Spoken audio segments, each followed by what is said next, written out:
Boche Gold and Diamonds. Buy now, pay later.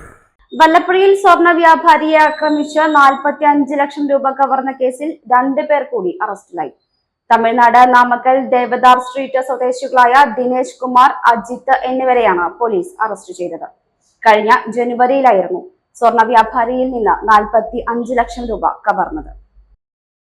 കോയമ്പത്തൂരിൽ നിന്നും പട്ടാമ്പിയിലേക്ക് കാറിൽ വരികയായിരുന്ന കോയമ്പത്തൂർ സ്വദേശിയെ വല്ലപ്പുഴ ചൂരക്കോട് വെച്ച് കാറിൽ വന്ന സംഘം ആക്രമിച്ച് കാറും പണവും തട്ടിയെടുക്കുകയായിരുന്നു.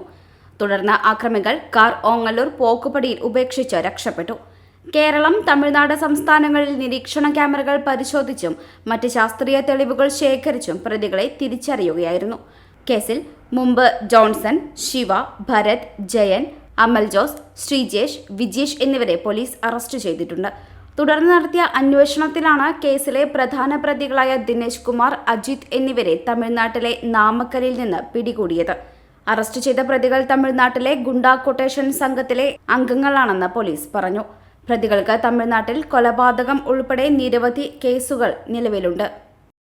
ഇപ്പോഴാണെങ്കിൽ റോയൽ നിന്ന് പർച്ചേസ് ചെയ്യുന്നവർക്ക് ഹണിമൂൺ വിദേശത്ത് ആഘോഷിക്കാൻ അവസരമുണ്ട്. കൂടാതെ ഒട്ടനവധി സമ്മാനങ്ങളും. ഇനി ഏതാനും ദിവസങ്ങൾ മാത്രം. ഡിസംബർ 30 ആണ് നറുക്കെടുപ്പ്. Dot view news.